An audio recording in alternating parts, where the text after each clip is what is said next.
Welcome back to the Still Rolling Show. We are now in, I think it's episode number 13. To keep us coming back, which is great.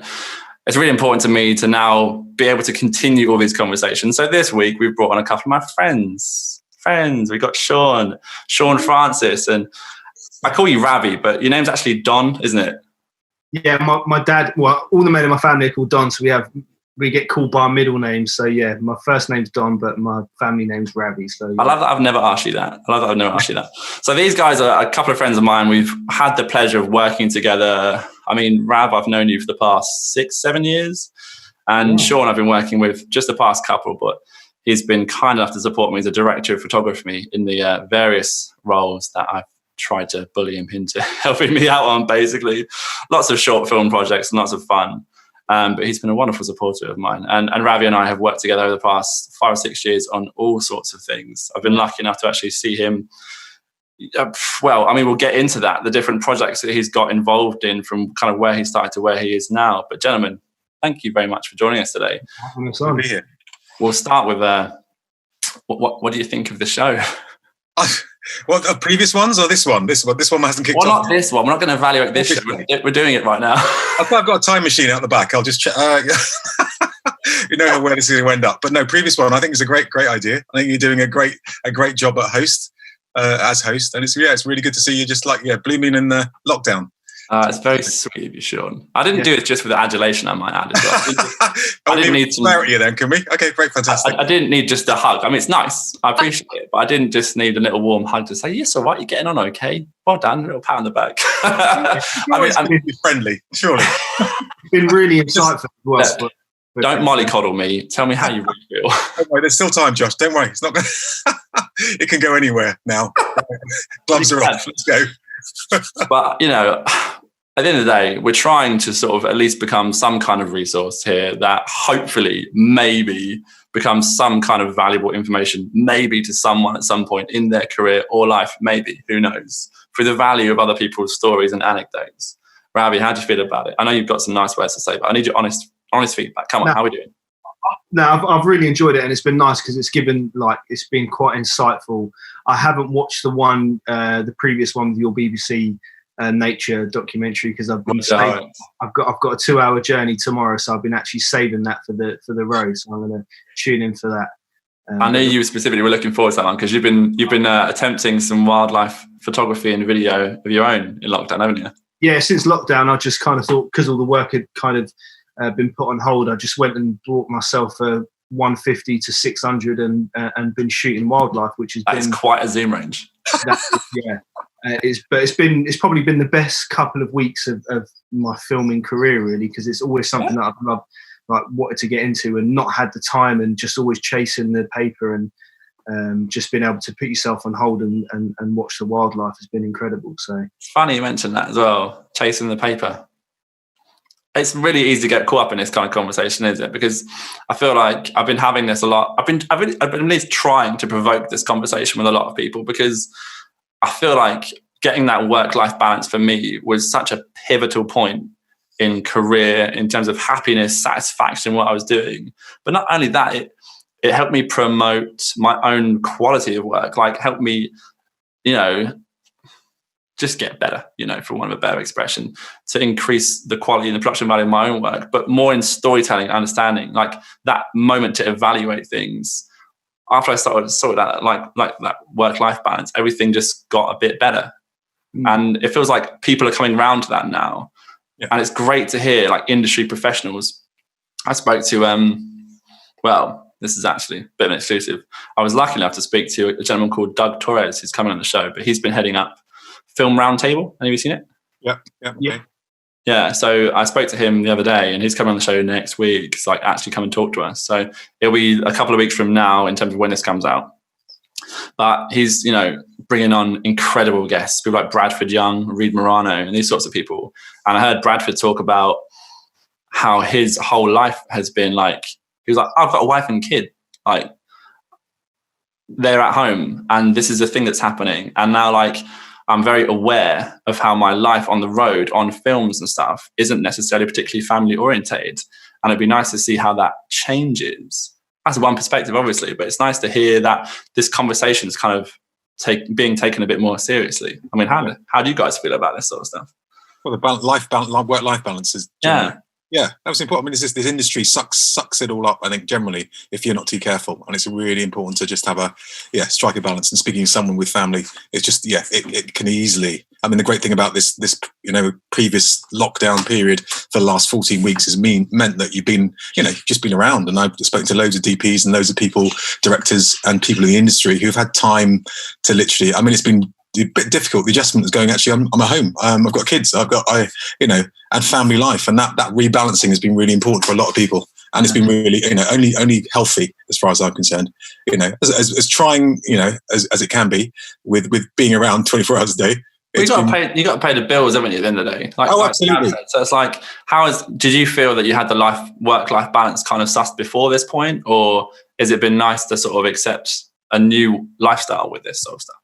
Yeah, I do. When you're forced into this situation, you have no choice but to go with it. And I think it's been a rebalancing for everybody. I think, and it's just been a really good thing to do. Prior to this, it was kind of, you need to go, you're jumping from job to job, fear in some respect to saying no. You're going, okay, I'm just going to take it and keep going. I don't know when this training's going to, halt. And you just generally, that's the mentality, I think, from, in a creative field. And, whether you're a DOP, you're a director, whether you're an actor, just being freelancers going, actually, okay, when is the next job? Where is the next job coming from? I'm going to take everything up until that point, a few bits, and save some and make sure that you are still trucking away, because this transient profession can disappear really quickly, Is that something you're afraid of? Do you have anxiety and stress and nerves about that sort of stuff? Again, being a family man, you're not like me where I've got, just the roof to get over my head and food on the table. You've got kids to look after. Yeah. It's just a rebalancing. I think that doesn't go away. I don't think you'd be in a freelance, as a freelancer, if you didn't accept those strange things that you have to, juggle all the time. But, ultimately you do it because you enjoy what you do. And I think without that, I think that, your whole life tends to be a bit less colourful, and you enjoy it. You take the breaks when when it comes. Yeah. I think. Do you find them normally quite forthcoming though? Because I've certainly, from my perspective, having sort of, understood a bit about your lifestyle, that you do have a reasonable amount of freedom prior to this point anyway, which is why you're able to help people like myself on different sort of pet projects that we sort of get involved with. And sort of not say drop everything and get on with that sort of stuff, but having the free time to work on more personal projects and all that sort of stuff. Yeah. And that balance is always going to be there, I think, actually. If you get paid to do a job and you go, actually, the stuff that you have more creative control is the stuff generally that you're not necessarily getting paid a lot of money for. Do your stuff, you enjoy what you do, or maybe on the high end, and then you come back and go, okay, what is it I want to do? The passion projects, and you see, you're talking to yourself and talking to, to Don about this and what we're going to do and what we're going to achieve, and things that fire you up inside, that propel you onto your next job and creatively give you, what you need. I think, you can try things on smaller jobs that you can't do on big jobs, because you've got producers, you've got exec producers all sitting there chipping in creatively, going, it's not really where I wanted to go, but you go with it because that's just the job you got, you can experiment, you try new lenses, new cameras, and, it's a lot of hard work sometimes, but you just, you enjoy it. That's what it's there for. Very eloquently put. I appreciate your perspective on that, Sean. It's really good to hear that, because of course we all have similar experiences, but really good to hear from your perspective. That's like something that you still cherish within this industry. It's like the ability to practice and try and experiment. That's the thing. I was going to get onto how much fun it was working with us, but I think we'll come back to that, mate. Ravi, what about yourself? I know from your perspective that, you've been, I would say you probably work 365 days a year, but I don't know that to be factually correct. How's things with you? Obviously you mentioned you've been finding some fun activities to get on with the old hobbies there, but how are things? Have you taken it upon yourself to reassess the situation at all? Yeah, I think basically the start of lockdown, my missus came in and she said, she held up the clear blue and said, in 9 months' time, it's all going to change. So what? I didn't even know this. You about to? Oh wow! Okay, congratulations. It's pretty much at the start of lockdown, so that kind of made me reevaluate everything, and it was just nice to be sort of spending a lot, because, as Josh knows, I kind of work. a lot. So out of all the days in the year, it's like 95% of the time, and other than Christmas, I'm pretty much out on the field, always trying to get as much work in as possible, just because I love it. And this whole period just made me really appreciate the time at home. And in November, I guess it's all going to change for me, and it's nice to be able to kind of find that, like you were saying, Sean, that work and home life balance. So yeah, it's going to be. Mate, congratulations for one. You know, I was lucky that I actually heard this news the other day. So this is me being able to show you the smile on my face that I knew you were looking forward to. But now I'm generally sincerely made up for you, mate. I know. Yeah, just it's such an incredible thing to obviously know, more so from the perspective of understanding your lifestyle. You know, you very much had to say, you know, to Lily, you know, at the same time, right, I've just got to crack on, you know, and every time I phoned you, if you weren't doing something work-wise, you're always happy to take on the next idea and tee up whatever was next. And, you know, it's Sean very elegant. I think the beauty of this job, and I don't know if you all agree, but most of the time it just doesn't feel like work. It just feels like your hobby that you're just very fortunate enough to be getting paid for. So I'm always kind of like, whenever it's like, oh, you've got a 12-day shoot or whatever, it's never like, oh, I've got 12 days. It's like, I'm always genuinely excited because I know I'm getting to do what I love doing. And I think the beauty of this industry is you're forever learning, and there's always that next corner of what's past there, and what like the new technology is always getting introduced, and there's never a moment where you feel like you've conquered it all, and you've always got something to learn. And I guess even for you, Sean, for all the experience, there's always something new to learn. At that top end. Yeah. Well, Ravi, or Don, as he's now known, has just exactly proven why he's here.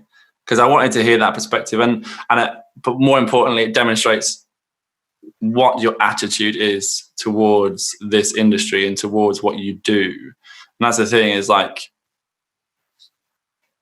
there's so many things I've been grateful to witness from your own career over the past, again, I don't know if it's even 6, 7, 8 years now. I don't even know how much time it is.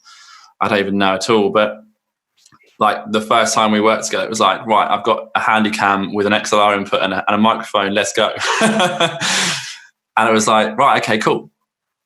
The right attitude, let's go. Let's get on with it. Let's see where this train goes. Let's see where we end up.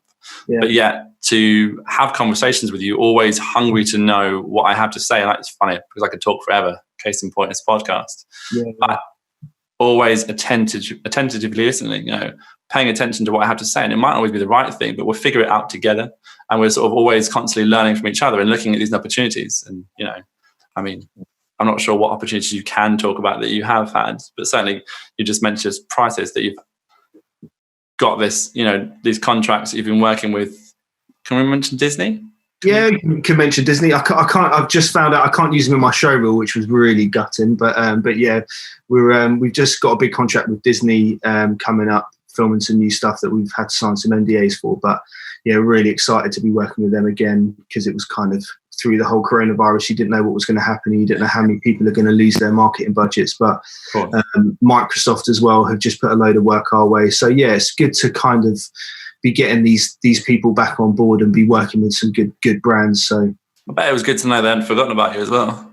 Definitely, yeah, it was quite reassuring, because I was starting to panic. Luckily, I'd kind of put enough nuts away for the winter months, so I wasn't too worried about the first kind of two months. But then after that, you start to think, gosh, I've dipped into all my savings, so I need to start making ends meet. A lot of people are not quite so lucky, so, you know, grateful to hear that you've been doing okay, mate, especially with the baby on the way. Yeah, well, I know they're expensive.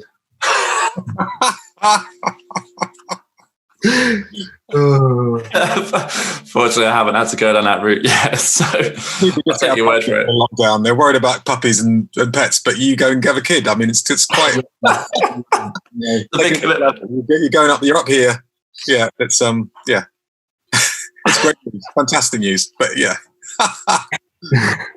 Oh, good man. I mean, you know, it does kind of bring me on to one of these points as well, because another thing that hopefully with sharing people's stories, we're able to just bring a bit of insights. That a part of this is to make sure that people know that people in this industry, just human beings, I think is the main thing. to know that they have the same struggles and worries and hopes and dreams as just about everybody else in it. And there is somewhere, regardless of what reality and fantasy is, kind of exist within this industry. It's good to know that they that's there. But another part of that is really understanding where we've all kind of come from in this, because a big part of my own ambition is to sort of help people understand that you can kind of come from anywhere and have done anything in your life. But if you want to be a part of this industry, there is a route in. You don't necessarily have to go to film school.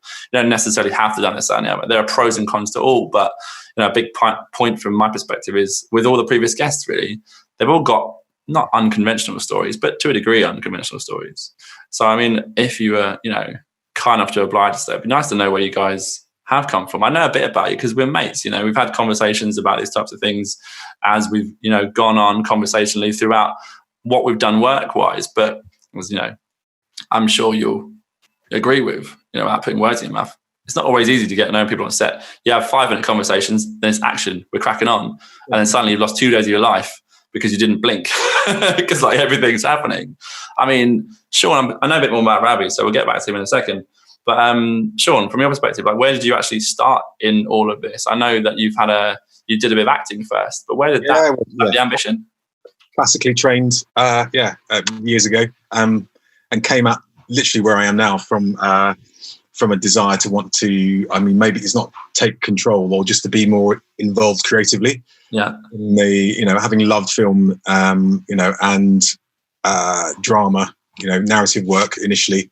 To go, where do I go with that, and how do I be more involved in the process of it? Because invariably as an actor, you are sitting on the periphery generally, last person to come in generally, unless you're very fortunate. If you instigate a project, it's different. But often, were you aware of that when you first started? Sorry to cut you off. Were you aware of that sort of that I'm going to sit around for a long time on set perspective, or was it very much like I want to be an actor? Did you have an ambition in mind? As with all things, it's your foolhardy desire to do something. You go, actually, you blinkered, and you go, actually, how do I achieve what I want to do? And I did the training route. And 3 years at drama school, and then came out and then worked, well for quite a few years. And then at a point, I decided to I said, I kind of wanted to be more involved, as I said. And then ask myself, how do I then do that? What is it I want to do? Usual line was to go in directing, to go down that route. A lot of actors, that relationship between actor and director is very clear, and was very clear for me, obviously, having worked with lots. But the different technical understanding as well, isn't it? It's more in line with the performance and the communication channels with the director, right? So rather than you're not as an actor communicating with the director of photography necessarily, but as a director, it's much more in line, isn't it? Yeah. It's that kind of that level of relationship within your, and generally it's usually a kind of insular, because it's usually your part. It's your part you're dealing with, and then how you fit into the whole. And and director, if you like, is holding all those cards and going, actually, this is the piece. And you're an integral part, like effectively every member of the team is, whether it's DOP, whether it's actor, whether it's makeup, they have to fit around a vision. So I was that side of it. But then I didn't really inside. I'd taken photographs, from a young age, and all throughout my career as an actor. And it just seemed to be a logical step was to go, actually, I want to know a bit more about, what they're doing behind the camera. And all my conversations with DPs and camera operators was, okay, what's that? And more I was getting drawn into that side of things. And then I took the step of going. I'm lucky enough to go into the FTS and I got a MA from them more recently in the last few years, a few years back actually, and then came out with that training and that appreciation and that adjustment period. Being in in a school was good for me. As I said, it's not always the right process for everybody, and I'm not saying that I've met loads of people and great DOPs. You don't mind me asking? Again, sorry to cut you off, because I want to know everything. NFTS, National Film and Television School? Yeah. What was it like being at? How old were you, if you don't mind me asking, when you did that? Old enough to know that I won't give you that up, but old enough to, as a mature student, I suppose. But an MA allows you to do that. So, they're not spring chickens. You don't come out of school and go, let's go in the NFTS, because they generally... It's important, because honestly, as you know, with this industry, a lot of scrutiny is on us as individuals to understand that you're at a certain level publicly and you're at a certain level individually, and those two don't necessarily always align. What you've been doing scrolling away behind closed doors, making short films with the likes of myself, doesn't necessarily always translate to where you are in your career. And it's important for me to understand and to be able to communicate that not everyone is coming at this at the same age, with the same level of experience.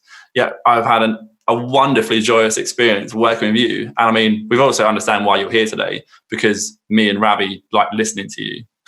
Your comprehension of the understanding of this industry and of film specifically is just mind-blowing. It's so nice to hear you speak so eloquently in from such a great position of understanding. I'm incredibly jealous of it, because I always find myself kind of connecting the dots in slow motion sometimes, but starting to hear you speak about it is always a pleasure.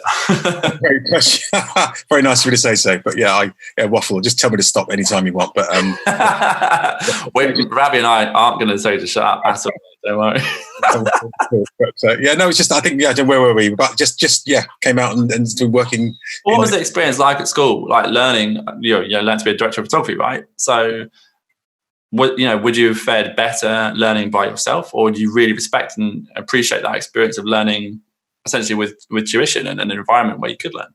Yeah, no, valuable, really valuable to be able to go back. And I mean, even and the simplest thing, and we're all able to do that, is actually just to have that desire to want to watch films or love of watching films. Yeah. And that's where ultimately it starts, and then you look, it's pretty much mirroring the life of a technician behind the camera, I suppose. Is to go, actually, how do they do that? How is that shot done? What is that, and that understanding from reverse engineering stuff, right? Yeah, well, from a technical, because obviously the DOPing or lighting or any playing with cameras, and we all do, whether it's it's creative inspiration as well as a technical know-how of understanding on of what it takes to break down a scene, understanding lenses, understanding camera movement, understanding what it takes to shoot a film, what lens, how tight you're going to go, does that say something, understanding the background, composing, all that stuff. Yeah, I think the main thing that was really prevalent from our relationship on set was like not only me respecting some of those rules, but also the conversation about camera language and identifying, like, once you've started using a certain type of camera language, that there are rules to adhere to, but there's also rules that can be broken. And it was very interesting to see also the pace of the environment, like you said, about working on any kind of narrative or drama in that regard, to understand that like the camera moves at a certain pace. Like there's a certain amount of coverage, how you get it, to be methodical, to make sure you do get it. Because without, the wonders of, again, the more elaborate crew in more, other situations where you've got ADs looking after your schedules and that sort of stuff, and shot lists and things, to make sure you actually do stay on track. Because there is a methodical process to a lot of these things that a lot of people, myself included, definitely don't understand. And I definitely didn't understand until you get to experience. And I think that's quite, it's fascinating really to sort of understand these things, a bit more practical experience, I guess. You entered that, I suppose it's the drama realm. I think that narrative realm is kind of maybe a different than the idea of client building or commercial work, where you kind of know what you need to get. And generally it's probably more akin to a documentary style, when you're self-shooting and you've got to go and find roughly what your client wants, and you go out and get that. It may not be there, you may not get a second take at it. You have to be in the right position at the right time. Great skills to be able to hone. If your camera's not, you haven't got the right settings on your camera, and you miss something, you're thinking about that all the time. And the sun's too high, exposure's too high, and there's also compromises that can be allowed because of that as well, because of how you're working. Again, you cite documentary filmmaking. Like there's certain things that can be forgiven. It's like the light was in the wrong place, or I just didn't have light on. The light's behind a character's face and it's cast a shadow or whatever, and all these sorts of things. We'll have the beauty of one thing. Anyone who's going to be shooting that kind of stuff and going, I can get away with it. There's always that desire for not just the image to be nice at all, but the story to tell, or for you to be part of that storytelling process, to make sure if a character is about to break down as an emotional piece, you want to do them justice. You don't want to go, okay, there's their backlight, I haven't got any fill on their face. You kind of have to, and it's your job to want to do it better. Do you know what I mean? And if you don't get the job, you look at that and no one really cares. And invariably, the hard lesson is that no one cares what time you have to shoot. It does make a difference. And that's very critical, isn't it? Like, again, one of the fundamental experiences I've had with you on set there is like, right, you might just want to get that quick shot because you might be running out of time or anything. But you want to get that quick take to get that quick thing that just complements a bit of coverage, but like don't like, because there's a right way to do it. It's like, again, I am grateful that I was able to learn that from you on set as well. It's like, just take your time, just slow down. There's a right way to do things. And I think because I just had been so one-track mind at the beginning of my career, it's hard to break those habits. Yeah. And understandably, it's why a lot of people don't necessarily find the roots further down the line when they start getting employed on bigger and better stuff. That like there is some stigma attached to the self-shooter and all that sort of stuff. And I understand why now. Like, oh yeah, because there's a certain practice that should be adhered to. Like there's a level of quality that we're trying to attain to that shouldn't be second. It shouldn't take a back seat just because you want to run around and do your own thing. Yeah. There's a whole procedure set up for years and years as a legacy of, we're shooting a drama. This is what we do. This is how we do it. And as you mentioned, it's, on a smaller scale production, you don't have the ADs, you don't have, always costume makeup. You don't have someone to plan your route, plan your day, plan your schedule, plan locations, all this. There is this years of people doing the same thing allows them to develop a way of working that gets the best out of it. In the worst sense, it can be debilitating because everything takes too long. And you talk about the extreme from a self-shooter to a movie crew, you got hundreds and thousands of people doing seemingly nothing. And you go, could this be done simpler? And this is what accountants are doing all the time. They're going, actually, do we need that person standing over there? There's 5 grips doing that. No one seems to be doing anything, and there's always this cross-cutting. But there is at the minimum stage, there's a real importance to adhere to a way of working that will help the production, especially in narrative work, to go actually. Yeah, I think that's just a conversation about prep there, isn't it? It's like, if you've got, for me, I think that was the biggest eye-opener. It was like, I've thought of a shot and I want to do it now. And I now got to think about how the camera works. That's not my job, it's your job. It's your job to think about how we get the shot. I just thought of it. It's my job to communicate how and what that shot looks like. No, sorry, not how, but what that shot looks like. That's my job to communicate. Yeah. What frame looks like, where we're looking at, all that sort of stuff. And then you work out how to get it. And it was like, just relinquish control, responsibility. Just like, right, cool. We had this conversation on the music video we did. We had this conversation. Absolutely. You were going, okay, I'm directing. I don't mind if I hold the camera. Do you want to, just this is works between two people. We go, actually, I know you're a self-shooter, you know it, and you know your camera, you go and do it. You go for it, and it means that I can grab a light and I can do this and just don't worry about it, But that's the thing, is the other side of it. It's like there's a beauty that comes in that once you have formulated that relationship and you can communicate, it becomes a bit symbiotic. You're sort of like communicating telepathically a little bit. Certainly that's what we found on that one, which was lovely. And I was happy that you were able to just like, right, I'm going to manage this relationship. Josh doesn't know what's going on here, but I'm going to help him. It's important to do that. And I think that works. And it's a really difficult process when you're working so intensely with people and a small crew and you haven't worked with them before. You gotta, you either gel, obviously, or you don't, but you just, obviously there's a bit of allowance. You got to go, actually, okay, this is what we need, a little time to do what we've got to do. You try and help everybody to make that job, as pleasurable as possible and as successful as possible. Some very, very important points there. I love that you're skimming over them, but like make the job as pleasurable as possible. Like a lot of people get it, get that kind of confused a little bit. Like, oh, it doesn't have to be stressful. No one has. You don't have to shout to get something done. And like we can actually work to a schedule, and everyone can just communicate nice and gently without everyone freaking out. And I'm very fortunate and very lucky that I've never really experienced, the blunt side of that. And I've done my best, at least, to make sure that my sets are always calm places where people are communicating coherently and everyone's heard. Everyone's having a conversation. If someone's got an idea, it's like, let's hear it out. It might be the right time to hear it, but also we have an environment that's conducive to communication as well. No one's getting shot down or anything. If someone's got a problem, I mean, the shot we worked on when the ceiling starts coming in because this starts raining outside and stuff like that. I mean, it's quite interesting. 2 weeks ago, I was working on the music video and the director walked off set about 15 minutes into the shooting schedule because he had an altercation between him and the artist. So what? That was pretty interesting. You're kidding? Yeah.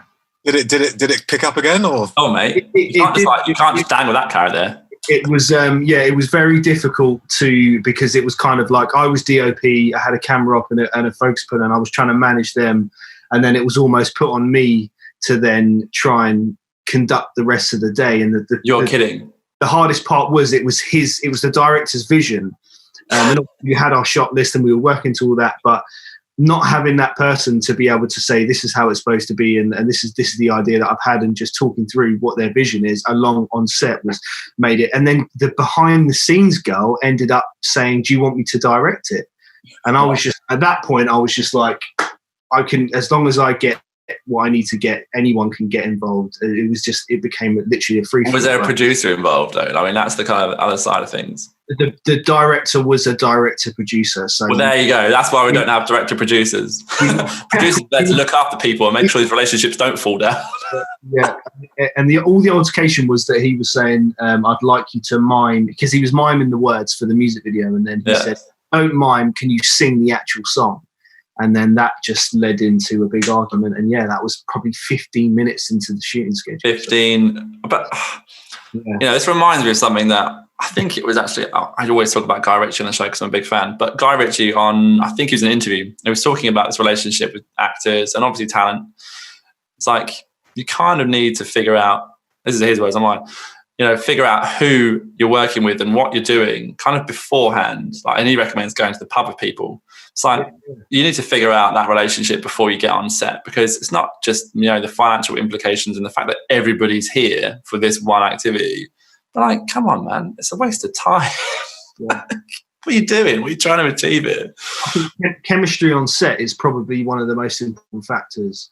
Me anyway, when I'm working with other people. And it was going to be a question for Sean actually. What are the key characteristics do you think you need to have as a DOP working with directors? Because I know some directors can be difficult, and at what point do you bow down at what point do you stand up and say, no, this is what I believe in? Yeah, well, that varies completely with the relationship, and I think with the director that knows lenses, or Josh knows lenses, he knows his cameras, and you go, actually, okay, you take that as read, you might have from the director who goes, actually, I want a 24 on that, at 4 meters, and do this is what I want in the background, we'll know what it looks like visually. You hope that obviously that same director knows creatively what the actors are doing, because ultimately, no matter what system you're using, what lenses you're using, if the narrative doesn't speak or the story doesn't speak, no one's going to give a monkeys about what's going on anyway.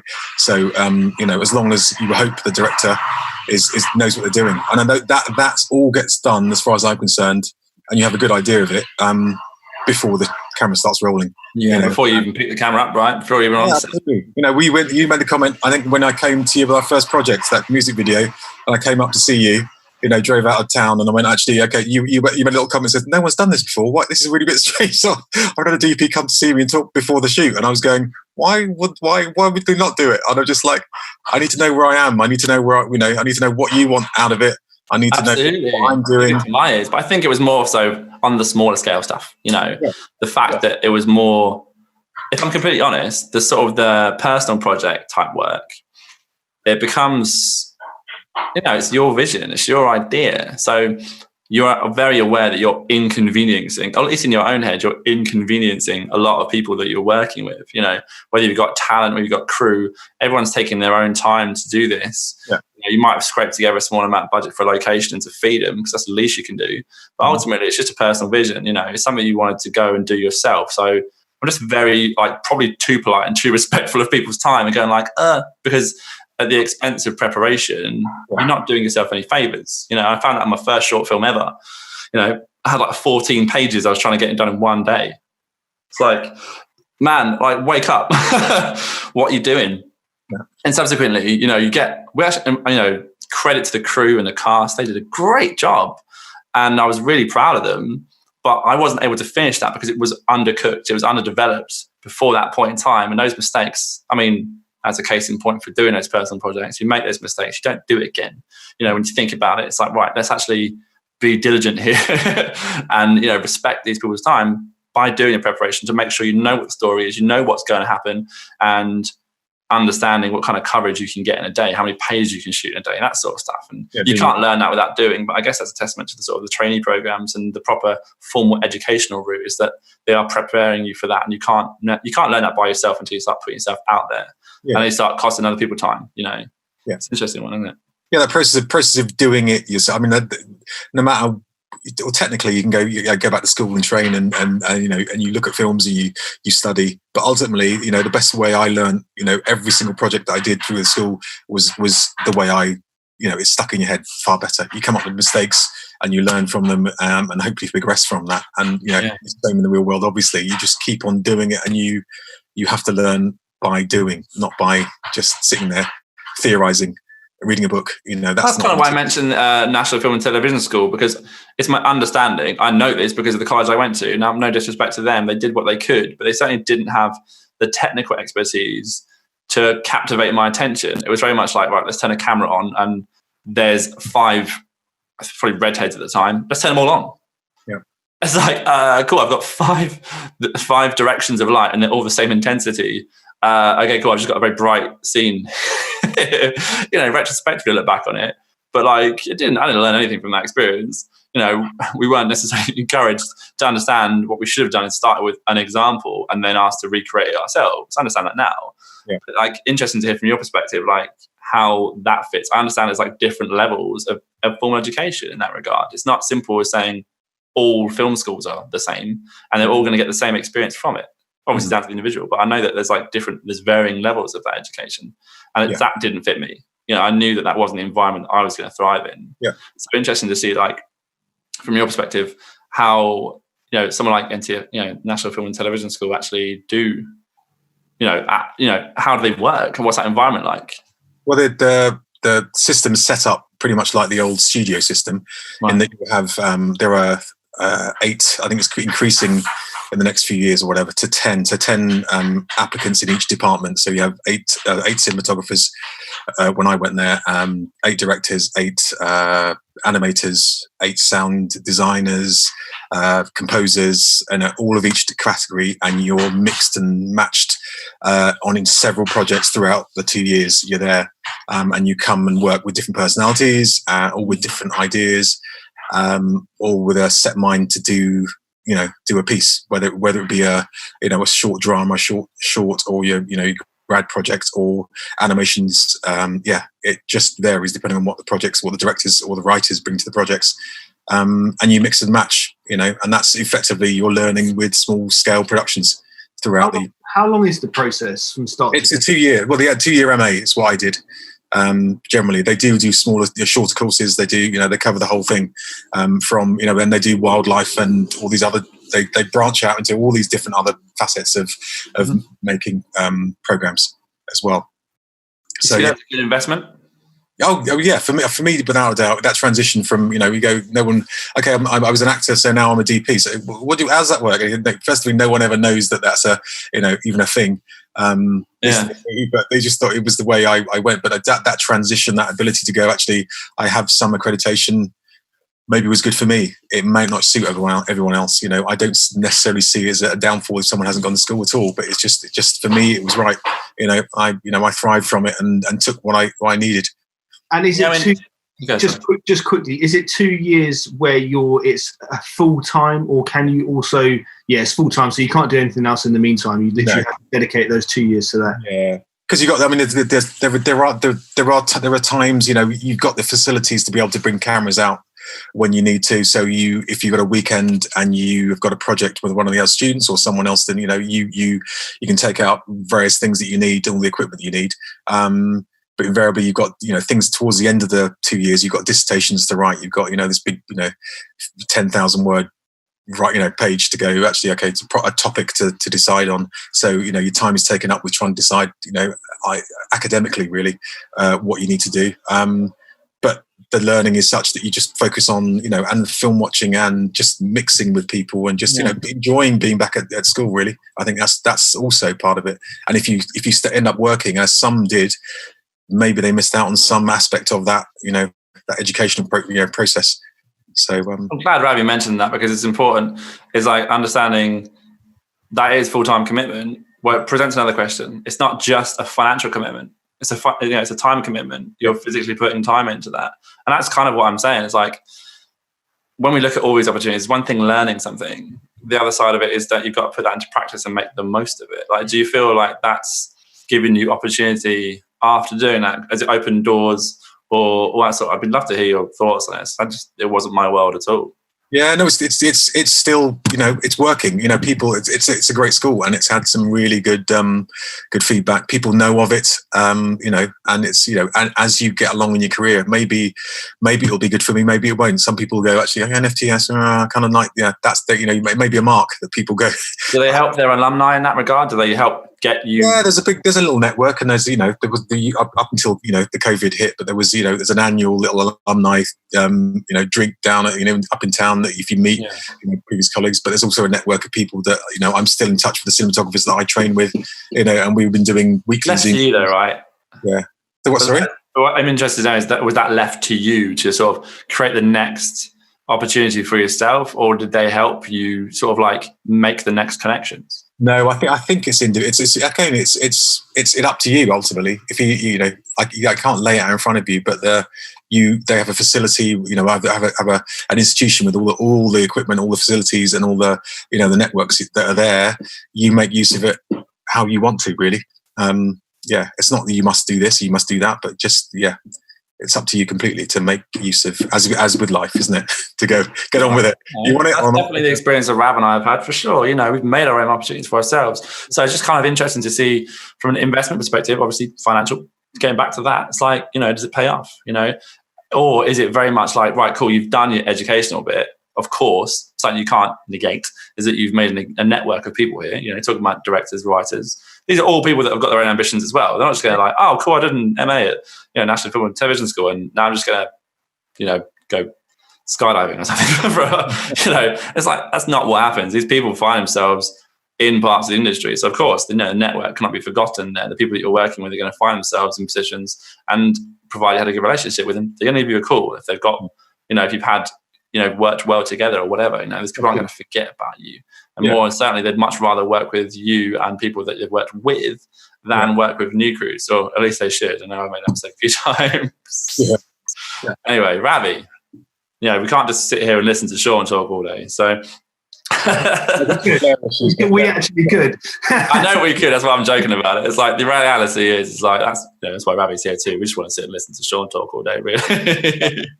I just like, that's what I'm in for. Host today? Nah, just go sit. Cinematographer. Just got to say, we said this at the beginning when we get signed into this meeting, but it's that I've got some flair issues going on. It's probably, I don't know what is happening with me. He's having fun here. He's just showing off. He saw we've got these lighting setups. You're in the studio. He's like, I'm going to kick some flares in here. The pocket power, is that the ones that go through This is a nightmare for me. I'm just sitting here. I'm, very, very hot on the side, and nothing in the background. Hey, you picked this. We've had this organised for days. You picked your position. The production. I've been usurped by kids on Zoom calls and God knows builders upstairs, and so I'm in a cupboard basically. Amazing. Rav, let's get back to you anyway. The reality is, I've been enamored with your dedication and your attitude towards this industry, which is why we're still friends. Because at the end of the day, if I thought that you was someone going to waste my time, I wouldn't, you would have fallen by the wayside, and we wouldn't have continued our conversations, and we certainly wouldn't both be at the level we're at now and happy to enjoy. Where did it all start for you? Because I know you had a similar background to myself. We grew up in the same town, How did it all start? When did the film bug get you? So it all started, I used to, as Josh knows, I was kind of on a sort of a downhill spiral, and I was kind of fell into depression, and I was mixed up with some really sort of not nice people, and I ended up having to kind of separate myself from this crowd, and I started working for a company called Graphit, and we were just fitting signs. So me and this other guy, Adam Brown, we would drive to RAC, and we'd put stickers on vans, and it was such a boring, mundane job, but our company and each other just kept ourselves going, and we were cracking jokes all day, and always had a smile on our face, and one day he come in and he said, I'm leaving work. I've been sponsored by an energy drink to make music. And I was like, if you're leaving, I can't do this job on my own. I'm gonna have to leave as well. I'm gonna have to quit my job as well. And he said, why don't you buy a camera and like film us leaving work and starting this band? And I was like, yeah. And like he could have said anything. He could have said, be my roadie, and I would have gone and done it. But yeah, so I quit my job and I went and bought a little Sony Handycam and a Toshiba laptop. I downloaded Sony Vegas. Amazing. Plug for Sony Vegas there. Yeah, plug for Sony Vegas. And yeah, I started filming the area that I grew up in. There was a lot of like rappers, and so I started filming like freestyle videos, and then it kind of progressed into music videos, and then I worked with an artist called Zedo, who I kind of grew up with as well, and we did a short film music video about a alcoholic, a drug addict, and someone who'd just come out of prison, and we put it on Facebook, and it just kind of went mad. It went viral, and this was kind of when first Facebook was just sort of taking off, and that just got me loads of traction. And then people were like, hey, I'd love to kind of pay you to do a video, and it kind of progressed from one thing to the other. And then I started kind of bringing in clients, and then I met my business partner, Aaron, and he was like, oh, I'd love to build a music studio. And I was like, I'd love to build a photography studio. Music studio. we combined forces and we set up a business together called Mac Studios, and get the shameless plug in. You go in, mate. It's all good, man. It's all good. And that was it. That was kind of like the first time it actually felt like a business. And fortunately, Aaron's really good with like accounts, and it just kind of enabled me to just be that kind of creative. Do your job, mate. That's what it enabled you to do. Yeah, just do my job and not have to worry about any of the other things like chasing invoices, which I'd probably been owed thousands, and I was just too polite to even ask people a reminder to get paid at the time. But yeah, it just kind of brought it into perspective for me, and we turned it into like a business model, which is the first time, and then yeah, just bringing on bigger and bigger clients, which kind of brought me up to today. And obviously working with Josh, just a massive thank you to everything that you've taught me, because don't be silly, man. I never kind of was taught any conventional way. So it was always like YouTube and again, people like Sean and Josh, who I've just been working with. And I'm one of these people that are like annoyingly trying to pick brains while people are doing their profession, but it's always the right time, mate, and that's quite important. I've always respected your thirst for knowledge, and I've understood that there are certain things that you can't. I keep saying it, you don't know what you don't know, but the reality is sometimes there are gaps in the knowledge. And again, Sean, I'm sure you'll confirm this. You know, there's certain things that you just have to there are rules within this industry, there are rules within cameras and technology and lighting and all this sort of stuff. But like, I didn't know certain things, and when I did learn them, I was like, oh yeah, that's what that is, you know, whatever. And suddenly life becomes a little easier because of it. So, you know, if I can make that a little bit easier for other people and yourself included, it's a no-brainer, you know. Yeah. But no, I do appreciate it. It's because not having that available knowledge, even YouTube you can be typing in everything you need to try and type, and even YouTube doesn't have the answers for you. So you just have to learn from other professionals in the industry. And I've been kind of very fortunate to be around some amazing people and learn from them. But yeah, definitely the film, television and school is something that I've definitely toyed with, and having a child is probably not the best thing to do at the moment, but maybe in a few years' time when he starts to grow up, and I'd love to be able to kind of put myself back into that format. And do you feel there are gaps in your knowledge then at this point in time of your career? Yeah, definitely. I feel like for me it's hard to articulate the things that I want because I don't have the right technical terminology. That's what I feel like I struggle with. You're talking about communicating on set, yeah? Yeah, communicating on set and just being able to come across as someone who's knowledgeable like Sean is so inspiring, to be able to be working with those caliber of people who you can trust and who you know can kind of convey that information in a digestible format instead of kind of putting words out that you don't really understand, if that makes sense. Well, it's interesting, I think, from a number of perspectives. Interesting to hear that you feel that's an issue because, I mean, speaking from personal experience, there's always a way to find a way to communicate with someone. And it might be like, there's the thingamajigger or the whatever. It's like, you know, there's that thing or whatever it might be, even if it's a type of light or a type of lens or whatever it might be. Case in point is like, you know, any kind of focus equipment. There's a few brands involved with it. And if someone's using a different brand, it's like, well, can you just grab the focus motor, please? That thing, where's the controller for it? But I suppose from a technical perspective, it's like, you know, camera moves and, you know, that sort of stuff. And I think Sean kind of hit the nail on the head. It's being that technician.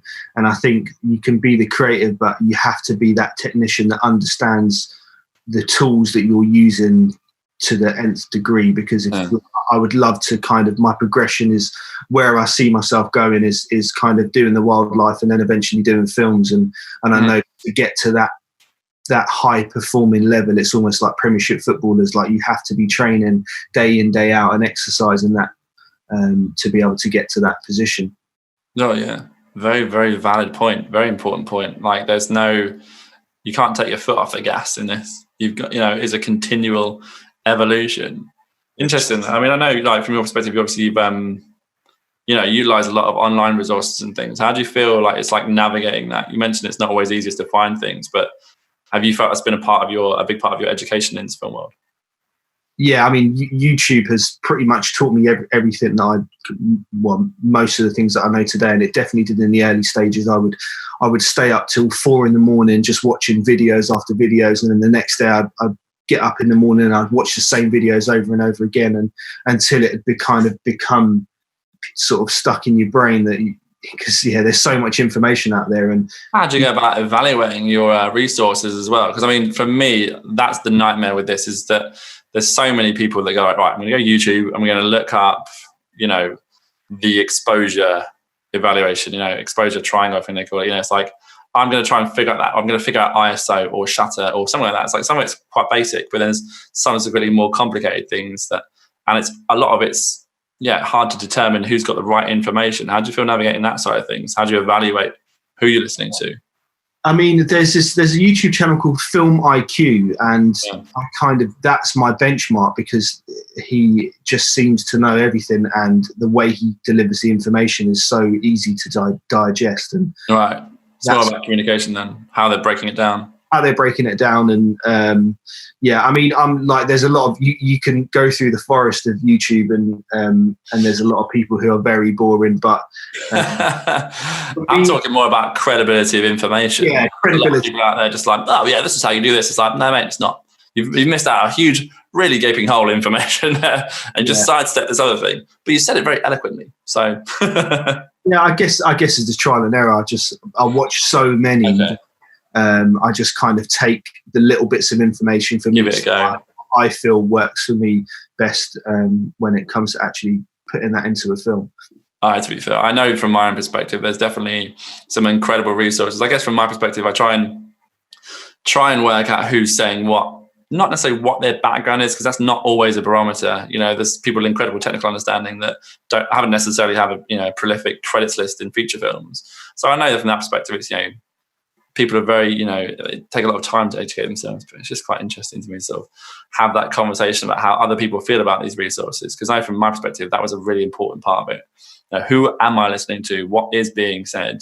I guess for me, I'm always looking for sort of practical breakdowns. Like if they can do it quite methodically, say a lighting setup or something, I think these are more frequently the things I'm looking at when it comes to these sorts of things, like color contrast or placements of lights or whatever it is. I know that, you know, certainly the technology side of the director of photography side of things has certainly, you know, progressed exponentially in the time, even though in the past 10 or so years I've been involved professionally shooting and stuff like that. It's like, okay, you've gone from like, you know, very, you know, not LED technology. I was going to say just tungsten, but, you know, like conventional lighting setups. It's like LED technology has moved on completely from things like heat, power usage, all these sorts of things that we've really had to concentrate on.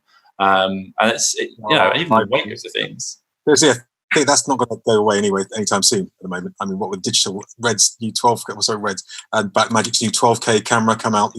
How you feel about that? It's great. I saw various memes going on. I just thought it was funny. It's a classic Gillette. It's like, 1 blade, 2 blade, 3 blade. How close can I get shaved? 4 blades. Stop. And they go, realise actually, are you going to pay £400 for 1 blade? Realise actually that it's not needed. But it's that's. Let's open up this can of worms. How do you really feel about 12K? Is there actually a need for a 12K camera? Ever, not just now. Only if someone buys it, and someone's going to buy it. So a lot of people are going to buy it. There's the arms race, isn't it? As far as camera technology. I do find this fascinating because, for me, there is absolutely a reason to upgrade cameras and all this sort of stuff. But where does that, from my perspective, raw important because we're able to have a bigger pipeline and we're getting more information, and I can alter that information after the fact. I can do more creative things with it. Et cetera, et cetera. So, and then the ability to use that raw is pivotal because if I can't use the data on my computer, it's no good to me. Even if I'm just doing a draft edit or, rough cut or something, and I want to send it to someone else to get my head around it first, or just play with that footage. If I can't do anything with it, what use is that? So it's great to see the fact that those smaller, more compact cameras are utilizing those, more computer-friendly codecs and things. And of course, sensitivity.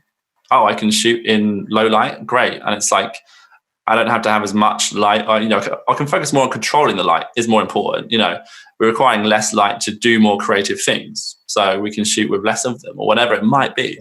All of this stuff, I understand. But when it comes to resolution, I'm fortunate enough to have shot on full frame 8K sensors. It's I understand the visual aesthetic attached to, say, the Montreux sensor. And I promise you, I was blown away by what I saw. But is that to do with resolution? I don't know, man. I don't know how much of that could have been achieved. Again, looking at the ARRI sensors, it's that's beautiful too. So, and guess how big their biggest sensor is? Ain't nowhere near 8K, that's for sure. It's only 6K. It's interesting, though, isn't it? Talking about film stocks and talking about, the sensors are the film stocks that used to be. You're going actually, what technology you're going to use in that sensor technology to make it close to what you want. Much like you have a creative decision about lenses. What type of lenses are going to achieve the kind of thing I want? Is it old glass or is it new glass? Clinical? Yeah. As soon as I started understanding that, everything changed. I was like, oh, it's actually way more about the glass than it is about the sensor. So, technically speaking, it's I can do this much with that image. I'm looking at filtration and all these sorts of things. And you realize how much control you can have over the image in terms of getting the aesthetic you're actually looking for. Yeah. It'd be interesting to know what glass you two actually prefer aesthetically. Oh, good question. Sean, go first. Go for it, man. There is. It depends on the project. It really depends on the project, and it depends. You must have a preference because I do. No. I know it depends on the project. I get that. You're still trying to communicate a story, and of course, vintage glass with super low contrast and loads of flares is not going to work for something, that requires precision and all that sort of stuff. If you're throwing that, the new Blade Runner, for example, it just wouldn't have worked. I get that, sci-fi environment. But then sometimes if you're trying to, communicate a slightly different, I'll let you, Sean, take it away, man. It does. We talked about just, you go back a stage about, access on the internet to technology and understanding, education. There is, again, we go with the lockdown. This is going to be broadcast after the lockdown and when we get out of this. But there has been a lot of great chats and webcasts about, not only Josh's obviously, but in CVP, but just there's also stuff from the camera makers, from the lens, from the lens makers. Everybody's bringing DPs, specialists in their crafts, to come and talk about the process, talk about new technology. There was a lovely old one I saw with Jay Holborn and I can't remember. ASC, right? Yeah, old glass. Old glass. The 2 series of them, and I was just literally fascinated by these guys that have been friends for 30 years and talking about what they'd use, what they prefer. Pretty much like the conversation you're prompting me to have about what's your favorite. I can't say there's a favorite, but I'm saying there's a need to know what different lenses do. And is that going to be right for your project? If it's VFX friendly, is it period? That is a fair point, actually. My favorite lenses would be no good for VFX. I know that. But fun enough on the technology side of things, no secret, I love anamorphic, but very specific. I like the Cower anamorphics, specifically the new ones because it's got rehousing, but no good for VFX because of how you're resolving the image and the resolution that you're actually gleaming from the end of it.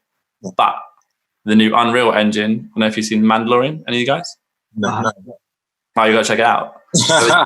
Yeah, seriously, right? So Unreal Engine, they're utilizing LED technology to actually project a background, but they can move the camera, right? And they're moving the camera around, and it's moving the background too. Yeah. So like where you would have obviously, just a green screen before, and subsequently putting that in post, from an actor's perspective, from a technical perspective, you can now see the environment behind them. So anamorphic, where you're lacking that resolution, you can now subsequently substitute it for having a real environment around you.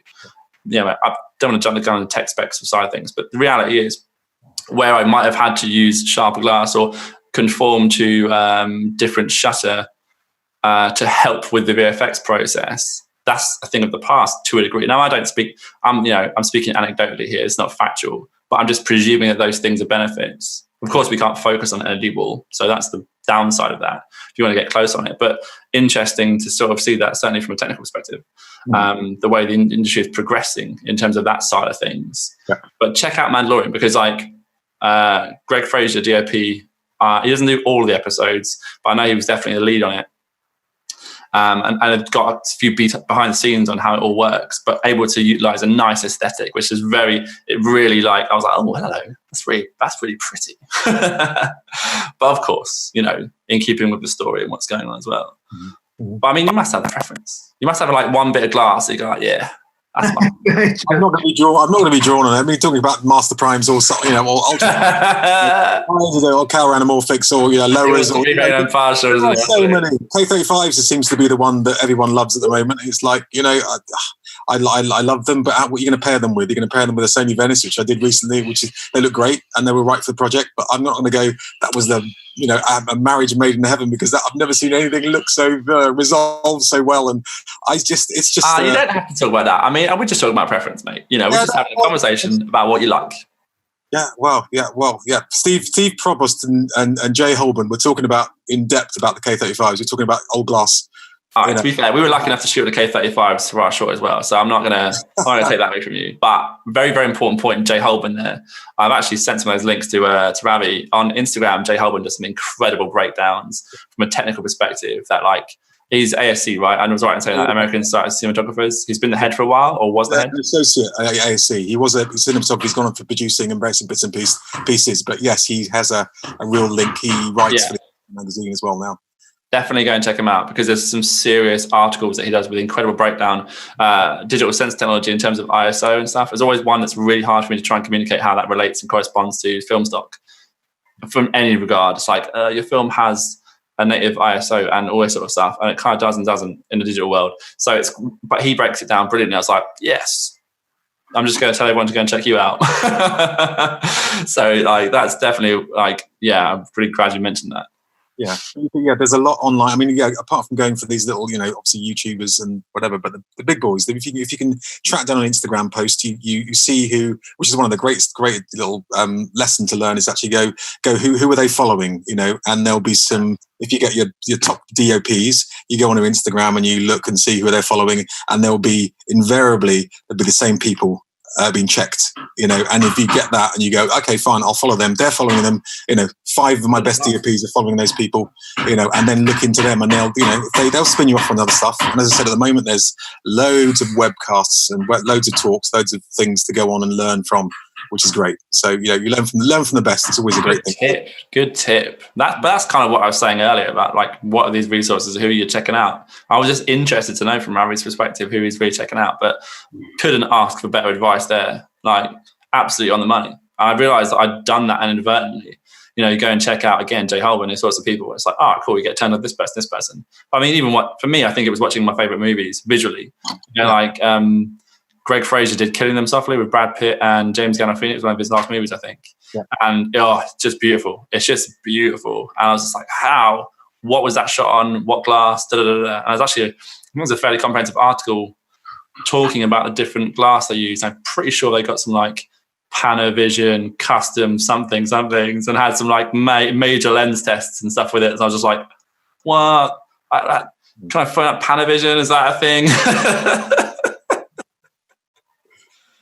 But it's funny. I mean, Also interesting as well from that side of things, like how accessible those kind of organizations are to sort of like, I don't want to say the newcomer, but people finding their feet in the industry as well. I guess that information becomes a bit like, oh, that's some like unachievable goal. Rav, how do you feel about that, man? Yeah, I mean, it's just kind of nice. I'm not that privileged to shoot too much with fancy lenses and that. That's what I'm saying. Like, do you feel that's like something that's not very accessible to people like yourself right now, or do you feel like it's like you feel the ability to be able to call like a client and go like, "Cool, I'm going to get involved with a big hire house and get some proper class"? Like, is that conversation you're having with these people? So, I mean, most of the time that I hire a red, I actually hire it off Josh. So,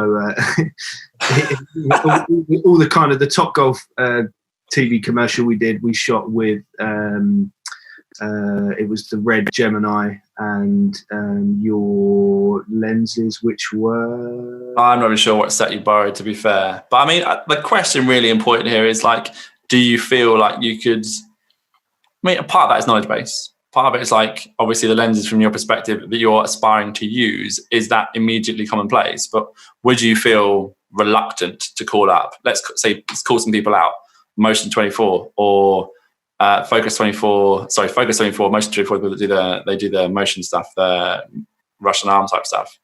Focus 24, Mobitech, Movie Tech, even want to say Mobitech, Movie Tech, these kind of companies. Like, do you feel comfortable calling these people up and being like, oh, hey, can I rent your da-da-da-da? You know, is that something you feel like you can do? I do feel reluctant to do it sometimes, but I guess the more the shoots progress, I guess it would just be more, it'll become more second nature to bring in these cameras and lenses, definitely. I feel like I'm betting you into this because I definitely felt like I was like, I'm not worthy. I don't want to phone someone up and be embarrassed that I don't know what I'm talking about. Yeah, the reality is all these companies are amazing. Movie Tech were one of the first companies, if not the first companies, to support me. I phoned them up and I said, I've got this short film and I haven't got any money. And they were like, well, what do you need? I was like, well, I've got this camera and it does this and that and the other. And like, well, what would you like? And I was like, well, anything you got? But I had an honest conversation with them about what I would like and what they could potentially hook me up with. And I'll tell you, they were brilliant. A guy called Jeremy, I can't remember his surname. Forgive me, Jeremy. Sorry, mate. He was amazing. He's had a nice conversation, a nice chat. It was very nice and very pleasant and understood where I was coming from. And he's like, look, Cook Pancros, they're amazing. Da, da, da. We had a conversation about the aesthetic and the quality of them. So it wasn't quite as simple as like, oh, these are good. Because that's not a conversation you have, as Sean has quite rightly put it. But they were certainly in keeping with what I was trying to achieve with the short. And he was like, look, if you insure them, you can come and get them for the weekend. I was like, what?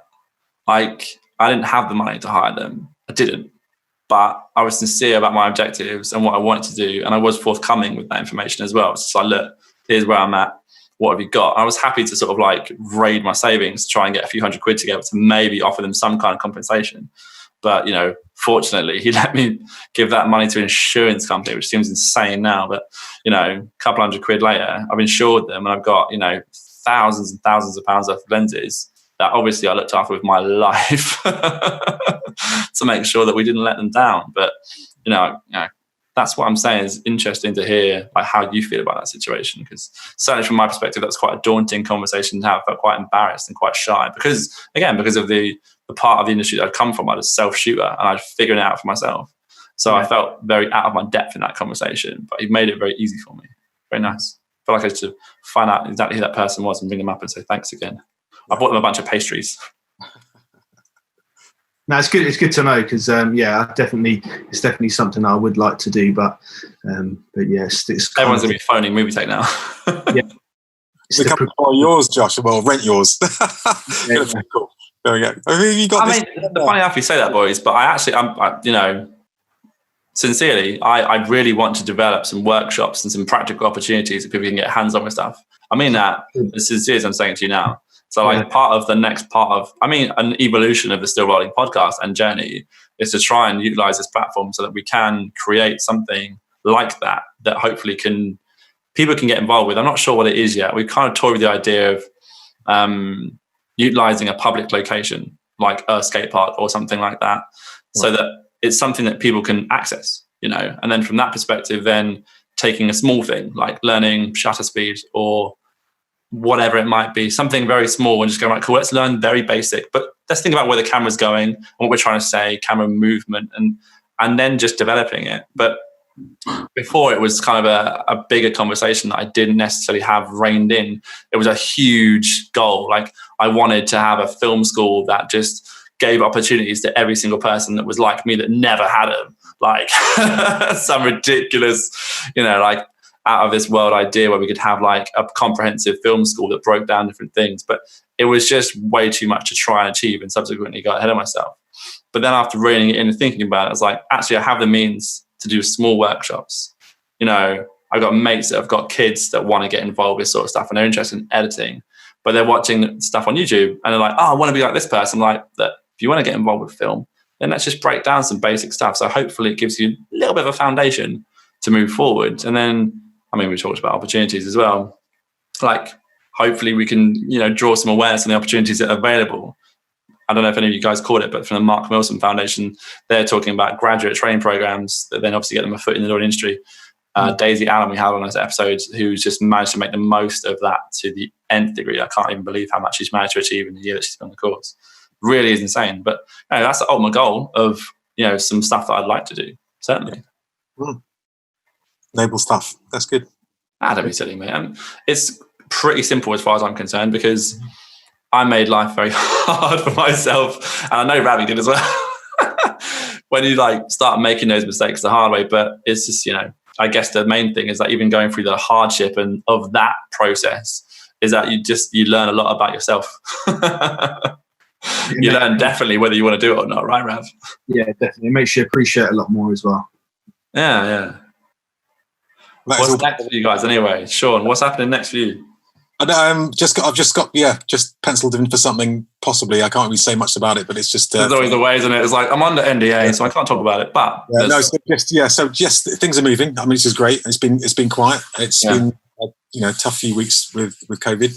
Of course, mate, of course. Although, as we did earlier conversation about family and everything else, is rebalancing of that, which has been great. Yeah.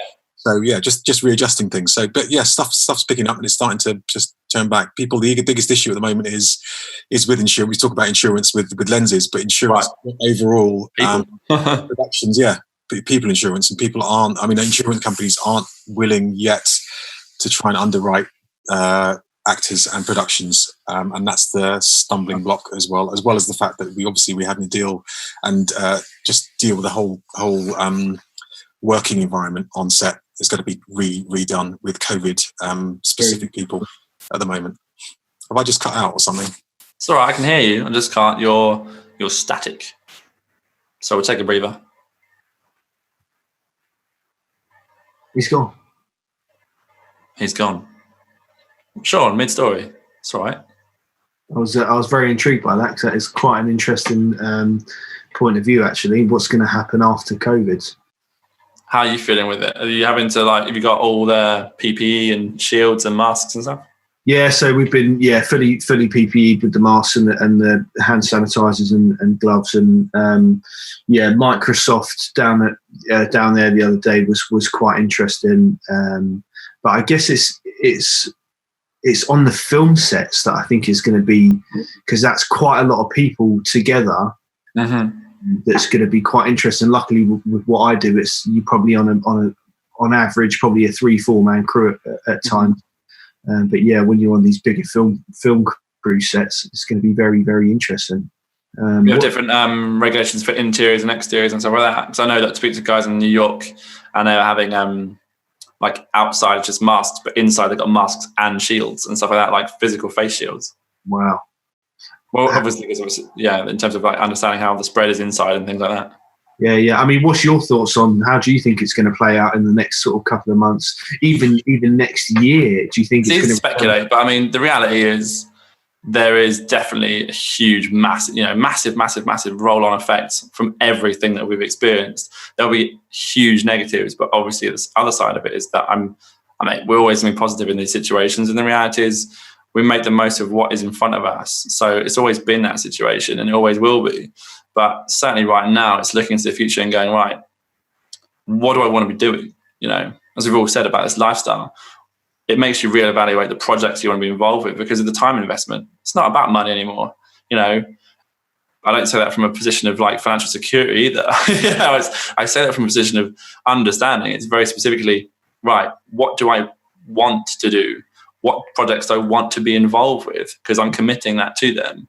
And I want to work with people that I want to work with too. So it's really important to make sure, how those things, I think if everyone thinks a little bit with that in mind, I know that we're going to get better projects, for example, because people will be working on things that actually care about. I'm sure you plan to speak for you, but the reality is it's pretty easy to see that in the past, 2, 3, 5 years, like the quality of content on the likes of the big streaming platforms is like, oh, cool, there's another like buddy comedy about something that I just don't care about. And the quality of like filmmaking generally is more about like perpetuating this kind of film world rather than it is really about actually focusing on the quality of the storytelling and the writing and all these sorts of things. So I mean, no, definitely. I agree. Is there anything you're watching at the moment that you're quite enjoying? Interesting, actually, because my other half, we spoke about a few different shows that we've been talking about recently, but I tried to watch Ozarks not long ago. Ozarks, isn't it? Couldn't see it through. I couldn't see it through, right? But she falls asleep to it. 10 minutes, she's out. But what it's meant is I can watch it.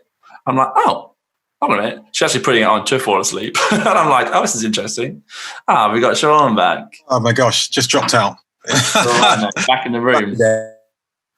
I love that. He's back and now he's gone.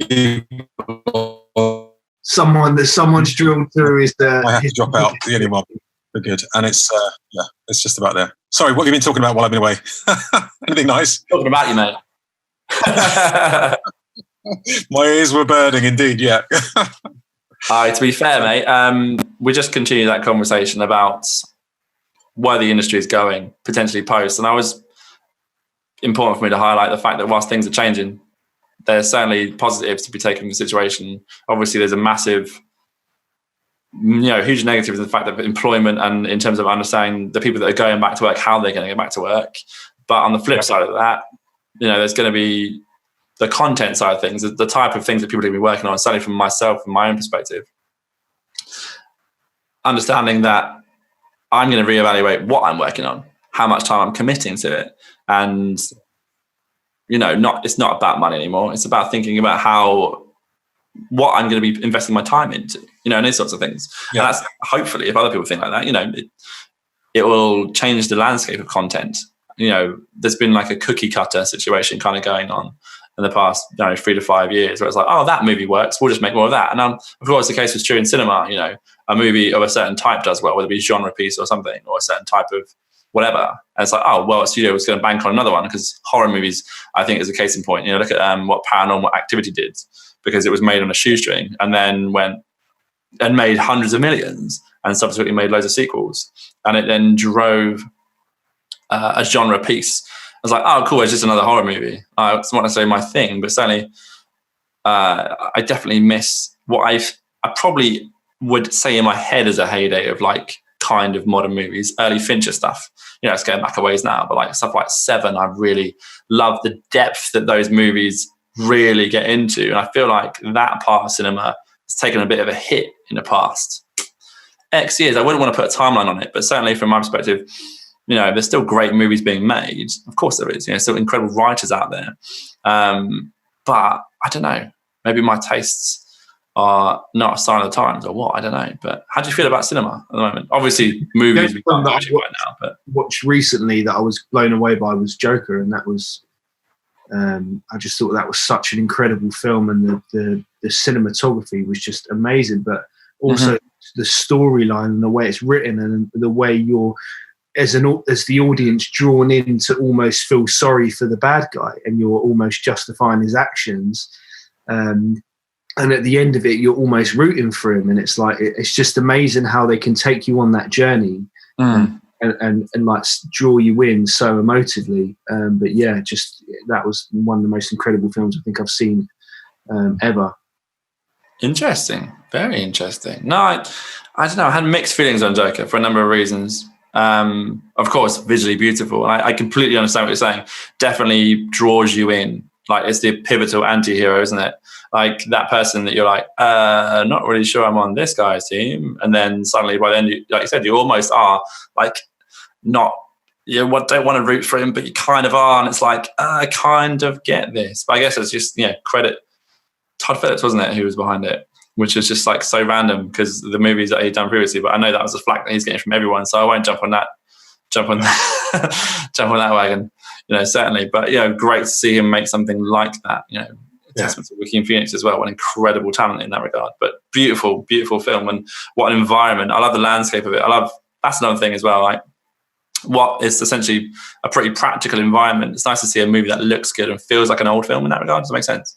Well, they're going back to a time in the 70s, aren't they? They're going back to Taxi Driver, the early 70s, which was a classic time for, again, Hollywood and independent stuff that was going on. Yeah. Which was Scorsese was obviously leading the charge on, wasn't he? Yeah, and King, and Godfather and all that stuff, and Gordon Willis down at to the King Prince of Darkness, as he was known, the DOP. He was doing, he's doing some that period for me was amazing. Classic movies that. We're talking about introducing my son to. We're going, actually, okay, what do I go with this? Marvel is one thing. I mean, I'm not decrying them. I think they're great for what they are.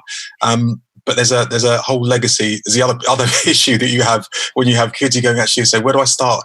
My movie going experience. Where do I start him off on? What do I do? Yeah.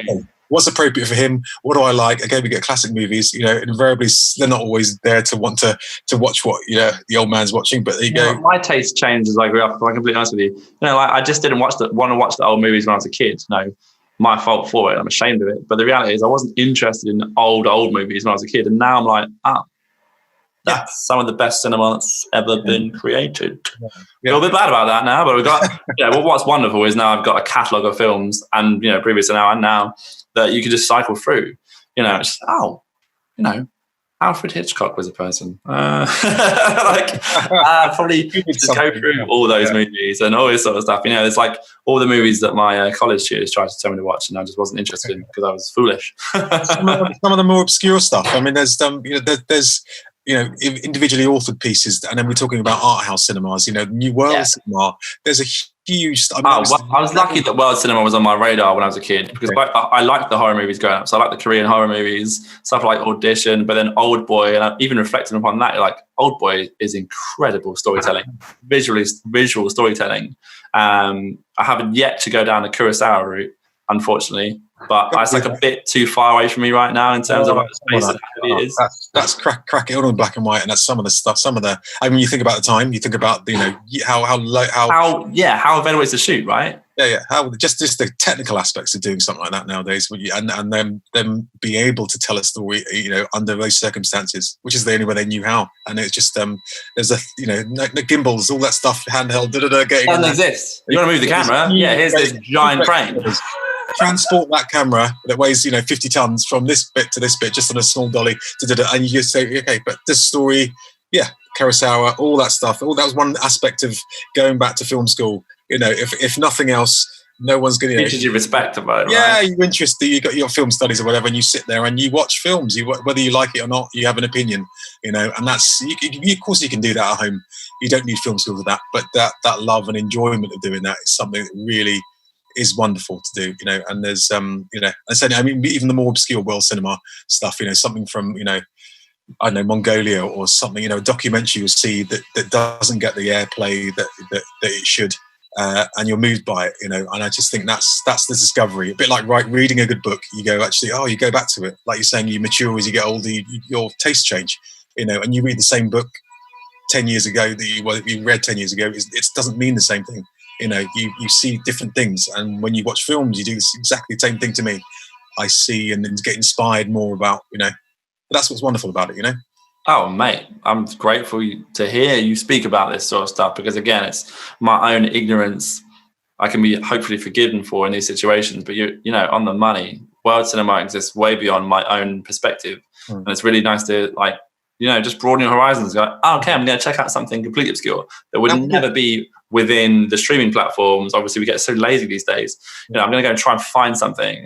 Check out a shortlist for features in obscure feature film awards thing in the middle of nowhere somewhere. It's like, what's on the top list? What's winning stuff? Check something out. I don't know how to find it, but that's probably how I'd start. That's a good point. Yeah, really good. Just to explore, and you might be surprised, and you might spend 2 hours and waste it and not get it back, but just you've learned. If I'm completely honest, this is a lesson I've been learning from my other half at the moment, because we had on the show, still rolling. We had Ania Stolinska she's producer of Lessons of Love, which is a Polish story. It's actually a documentary story. It looked like a feature, but it's something I never ever would have picked up at all, because I wouldn't have known much about it, and I would have gone, oh cool, I'll get around to that at some point in time. But watching it is the most endearing story of an elderly woman who is discovering life after wanting to get divorced in her 70s. It's like, what? But it's brilliant, because she's just like, she's got so much attitude and so much charisma. There's this character who's at the center of all this crazy universe. She's talking about leaving her abusive husband, and I'm like, this is brilliant. And I would never have found this ever. It says I'm grateful that my own internal ignorance has allowed me to put that to one side. Just go, right, let's actually throw a couple of hours at this. We've got time to indulge, the brain in something that I wouldn't normally, and you suddenly discover something interesting that captivates your attention for a brief spell of your existence. And it's so inspiring when you think that the and we've all shot stuff, the amount of effort that's involved with picking a camera up before that camera is even picked up, before principal photography, you've got that, months, if not years, as regards films.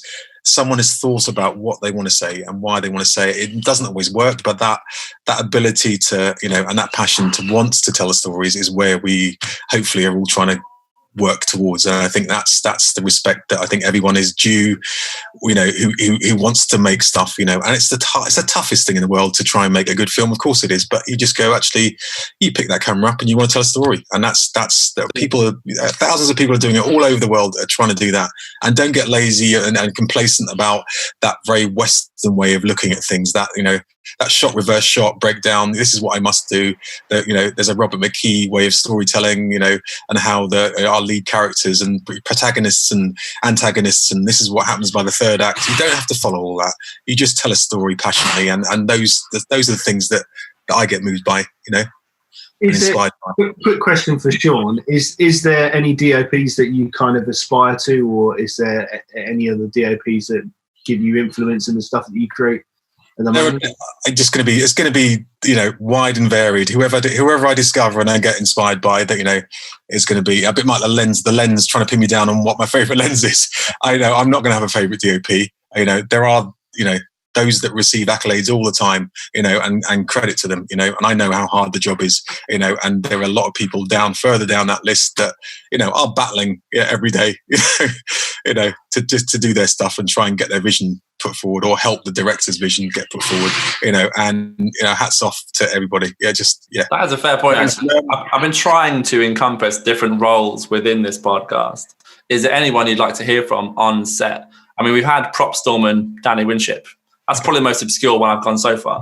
But from your perspective, I'd love to hear, is there anyone we need to hear from? Like someone that's really, really forgotten about. I mean, art department, they've got their thing going on, costume, all these sorts of things, makeup, it's all there. But is there any department that's really just never had the spotlight? I don't know if you've done ADs. I mean, they it's a crucial role. We've got an AD on next. Doug Torres. There we go. That's just that role. I'm not. That has a, like the director, to piece. They have the best ADs have a lot to consider. And they can either make or break a shoot as well. There are the unsung heroes as well, especially of large productions. Everyone could do with an AD. I mean, they do an amazing job. I'm grateful you said that, because we've got Doug Torres on next, which I'm super excited to talk to him about. And I was very honest with him about it. I said, look, mate, when I first started, I didn't even know what an AD was. I didn't know that position existed. I didn't know what they do. And when I had one, a really good one, for the first time ever, my life changed. My whole life changed on set. And it just makes so much difference. I mean, we'll get into it with Doug as well, but it's just, man, There was everyone. There's a lot of departments. There was a lot. I said that structure there that exists in the film world and the TV world, the drama world is important, and it's there. Those heads of department are there. They don't work as hard as everyone else. That's the thing. Like, no one's working any harder than anyone. No, absolutely. No, I can't single out ADs, but I think there's we don't always hear from them. So it's great that you've got one coming on. I mean, they're especially crucial with the camera team to go. You want a sunset shot. Unless it's been programmed in the right time. At the right time with the right time of day and the right conditions, you ain't going to get that. So on a losing battle. So yeah, hats off to them. Catering department, that's my favourite. Make sure you got a good set. Absolutely. Get a good cook, definitely. We had Andy Harris, he's a health and safety production supervisor, on early in the series, and I think he was shouting out craft services as well, actually. Essential. Yeah, they're all good. Absolutely essential. Hungry crew is no good. Fed crew is a happy crew for sure. One of the things actually I wanted to mention earlier was on the tech side of things, so I didn't butt in because I wanted to hear your perspective on it. But have you shot on film? Because you mentioned film stocks being like the sensors and like how with variants. Like, have you shot on film? Was that part of your training? I have a fridge full of 35-16 and Super 8 that I've still yet to use on a project. But yeah, I did my grad on film, shot 16mm all through film school. Amazing. And 35. So yeah. Can you teach me? I just got a Bolex 16mm. Oh, there you go. Okay, yeah. Very lucky boy. My birthday was Friday. I was very lucky. Put anything through it? Yeah. I was spoiled, mate. Well, the thing is that I just got it and I'm like, I want to roll on it, but I didn't know if it's got film in it. And I was like happily Googling. I was like, if I hit the go button and the feet counter goes, it's definitely got something in it. And it's got a canister. It's like a Tri-X reversal in it. Right, so it's got the cans in there. I'm like, but the can feels full. Okay. I'm right in thinking that if I hit the go button and the feet start counting down, that. Yeah. If you've got, I haven't seen it, but if you've got film in it, you'll know the counter's counted to give you a foot count. Okay, so there's film in it. So we're like, how old is it? How old is it? No idea. If it's, I don't know where you got it from. If it's been kept, this is what I'm saying. The film inside. We're like, how old is it? How do we know? How is it expired? If it has expired, we need to treat it slightly differently. Do we need to help stop slightly? Technically, you'd have to do a clip test, something called a clip test. You'd take it to a lab. You'd take it out, obviously unexposed, and get them to literally just snip an edge off it, and then put it through and expose and see if it's effectively retaining its color. And if it's any good to be used effectively, but you do that probably more on, a large rule of 400 or, if this is 100, 100. Yeah, so usually batches. When at film school, we used to get these the short ends from films that were, I think it was Kenneth Branagh stuff, and then came down with a batch of stuff that was short ends that weren't used at the end of the film. So you'd get a huge box of them, and if you as a student wanted to use them, you would take it to the lab, make sure get a clip test, get a couple of reels, and if that batch was the same, you'd make sure that it was exposing right, or if not, you'd push it a couple of stops to get what you needed out of it. And there's all these techniques of flashing and doing these various things, exposing it to blue, to a light blue, to get the to alter the structure of it, so that when you're exposing it on set, you get a different look. And those are the old techniques that they used a long time ago. But you can do all these things, all of which takes time. There's an alchemy involved. There's a lot. Mate, this is my follow-up that brings me nicely onto it. Is like, how important do you feel that understanding film and respecting that process is to being a digital cinematographer these days? It's just for me, I think it's. I can't say it's all crucial, but I think you grow up in a world where I was exposing film for a bit before it switched to digital, and I think that was invaluable in some respects. But I'm not going to poo-poo anyone who hasn't done that. But there was mate, that's not what I'm saying. At the end of the day, I'm not trying to call anyone out, but I'm just intrigued because, from my perspective, the thing that I got from 35mm stills was a new appreciation for like just taking my time and just kind of respecting the process. Thinking about my framing, think about like my stop, thinking about what I'm doing, the stock as well, think about the type of film I'm using, all these sorts of things. And then lenses obviously come into that, but it's very much everything is all encompassing. It gets its own time frame. Yeah. And I feel like just respecting the whole process was a bit of a groundbreaking moment for me. Yeah. That's the fear element as well, which people always talk about. Focus pullers always talk about, on a film, the idea that you're not this latent image. You don't see what you're doing on, through the camera. You have an idea. Playback, yeah. The idea an idea of what the light is doing to the stock, but you don't, until that's exposed, see what you've got. What you've got. But even knowing there's the issue over firstly seeing what you've got, and also actually understanding that alchemy, and there's that hidden science that I think DOPs had. There was a respect for them a little bit more than nowadays, when everyone had to. That's what these days. They didn't know what was going on behind that camera, and they that shutter went, and everyone would go. They would go. The magic's been done. Yeah. So it's a different process, and people go quiet. You've got film. You've got to change the reel every so often. There's a different way of the workflow is just different. Yeah. And the way I'm trying to bring that back. I'm trying to bring that respect back. Okay, you behave differently as well with your film cameras on set. That little purr that lovely purr that and the smell and everything else. That's talking about old school or whatever. But there's a way actors seem to want to behave differently. Directors behave differently when you've got a film. Has got a film camera. Celluloid does things on set that you don't get when you're on digital. Yeah. So anyway, I started thinking about slow motion. I was like, okay, we got more frames here. That's expensive. We're gonna do 50 frames, 100 frames. Yeah, that's it. Go back to start. Yeah, absolutely. It was 2 minutes at 100 foot, 2.5 minutes at 100 foot, and now it's significantly less. Yeah, understanding all that it takes a while, but it's good fun. It's great fun to do it, and everyone. I'm very excited. I mean, I need to get a viewfinder for it. That's pretty tricky. It's got some very, very old style viewfinder, which is like you literally spin a cog on the side and it modifies the focal length, and it's like, what? You focus with this? Or is this just framing? There's H16 or something, is it? Yeah, H16M. Okay, yeah, that's great. And with reflex or just something non-reflex, mate. Okay. Yeah, right, really hard. No, really fun. We just got to put some film through it, and mate, that's what we're going to do. We're going to go like some sort of rangefinder or something, so for the focus. Don't worry about the focus; it'll be fun. It'll take care of itself. Don't say I said that. That's fun. It's out there now. It's out there now, and I know your AC as well. With 16, you've got slightly more latitude than you have with 35, so you'll be fine. Don't worry about it. It's all right. We'll just set a nice high f-stop there, so we've got a nice deep focus. We'll be fine. It'll be completely black, but that doesn't matter. It's artistic. Mate, that's good fun.